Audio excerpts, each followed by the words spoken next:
हिमाचल प्रदेश में कांग्रेस की सरकार ने आज दूसरा बजट प्रस्तुत किया है और मुख्यमंत्री सुखविंदर सिंह सुक्खू जी ने जिस प्रकार से बजट में फिर से झूठ बोलने का प्रयत्न किया है, लोगों को गुमराह करने का प्रयत्न किया है, मैं मानता हूं कि अब की बार इसमें वो सफल नहीं होंगे। देखिए, झूठ बोलने की ये सारी बातें बार बार इस प्रकार से करना, लोगों का भरोसा टूट चुका है। लोग विश्वास नहीं करेंगे, भरोसा नहीं करेंगे। सत्ता में आने से पहले झूठ बोला, झूठी गारंटियां दे करके गारंटी पूरी नहीं हुई। फिर सत्ता हासिल हुई तो पहला बजट प्रस्तुत किया, जो घोषणा की उनमें से 95% जो योजनाएं उनने घोषणा की ही, जो वादे उनने किए थे पहले बजट में, उनमें से कुछ काम हुआ ही नहीं। और उसके बाद अभी हाल ही में इस बजट में जो मुख्यमंत्री जी फिर से झूठ बोल करके लोगों को गुमराह करने की दिशा में प्रयत्न कर रहे हैं, क्योंकि उनको अच्छी तरह से मालूम है कि लोकसभा का चुनाव आने वाले समय में है, तो लोकसभा के चुनाव से पहले फिर झूठ बोल करके गुमराह किया जाए, तो मैं समझता हूं कि हिमाचल प्रदेश की जनता इसको सिरे से नकारेगी, सिरे से खारिज करेगी। सबसे बड़ी बात तो यही कहूँगा मैं कि हिमाचल प्रदेश में इस बजट में किसी भी वर्ग के लिए कोई राहत नहीं है। कर्मचारियों की अगर बात कहते हैं, कर्मचारी हितैषी की बात उनने कही, अभी तक इस बजट में कोई उस बात का जिक्र नहीं है।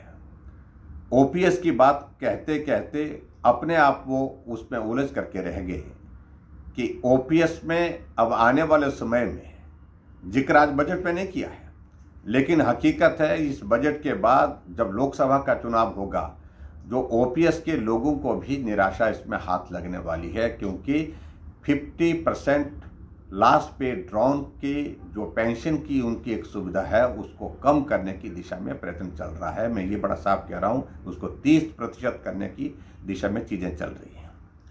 और दूसरी बात, क्या ये सत्य नहीं है कि जहाँ पूरा साल वो कोसते रहे हिमाचल प्रदेश में पूर्व सरकार को कि भारतीय जनता पार्टी की सरकार ने ऋण लिया।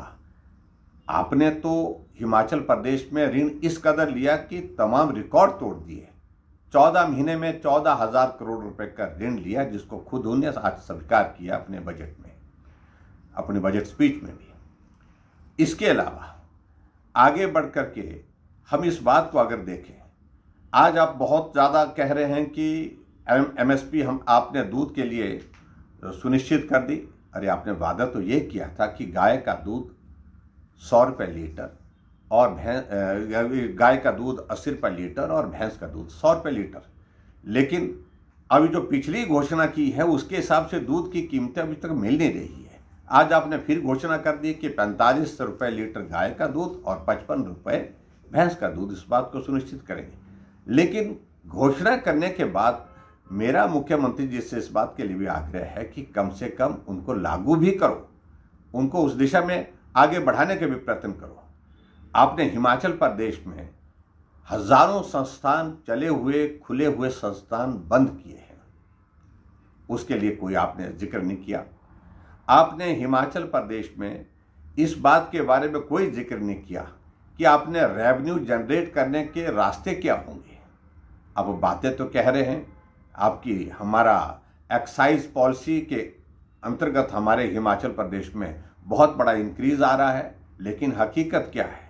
10 और 11% की ग्रोथ तो हर साल पहले भी आती थी, अब की बार वो 12% तक आ गई है, 12% से ऊपर जा नहीं रही है। और ऐसी सूरत में लोगों को फिर झूठ बोलने की बात कर रहे हैं, तो मैं समझता हूं कि ये उचित नहीं होगा। आपने फिर योजनाओं की शुरुआत की है, सुखाश्रय पहले शुरू की थी, उसमें भी लोगों के बीच में एक हास्य का विषय बना कि अपने नाम के साथ योजना जोड़ दी, और आज और योजनाओं का भी जिक्र किया है, और जिसमें आपने एक सुख आरोग्य योजना का जिक्र किया है, सुख शिक्षा योजना का जिक्र किया है। फिर अपने नाम के साथ योजनाओं का जिक्र करने से लोगों को उसका लाभ नहीं मिलता है, जब तक योजनाएं लोगों तक पहुंचाने के लिए काम ना किया जाए। और इसके अलावा आपने कुछ वर्ग के लिए जो घोषणा की है, वो घोषणा मात्र इसलिए किए हैं कि ठीक इस बजट के बाद लोकसभा का चुनाव है, और लोकसभा के चुनाव आने की वजह से आपको लग रहा है कि अब लोगों को गुमराह करना चाहिए, लोगों को फिर से उस प्रकार से जिस प्रकार से आप सफल हो गए पहली बार हिमाचल प्रदेश में, पिछली बार झूठी गारंटी दे करके सरकार बनाने में। लेकिन मैं ये कहता हूँ कि भरोसा टूट चुका है, विश्वास टूट चुका है। अब बार बार झूठ बोल करके आप लोगों का विश्वास नहीं जीत सकते हैं। अब के बार आपको सारी चीज़ को लेकर के ये झेलना पड़ेगा। और मैं दूसरी बात इसके साथ ये भी कहना चाहता हूँ कि हिमाचल प्रदेश में इस बजट में गरीब लोगों के लिए क्या राहत दी आपने हिमाचल प्रदेश में एक बात का जिक्र किया है, आपने जिक्र किया कि हमने आपदा में बहुत बड़ा पैकेज दिया जो देश में किसी राज्य में नहीं। मात्र घोषणा करने से पैकेज की बात पूरी होती है क्या? आप हकीकत में देखिए कि ज़मीन में क्या पात्र व्यक्तियों को वो राहत मिली है क्या? कितने लोगों को मिली? चुनिंदा लोगों को मिली है। आज भी जो लोग बेघर हुए पड़े हैं आपदा के कारण, अभी तक उनके केसेस ही नहीं बन पाए हैं, उनको राहत मिली नहीं।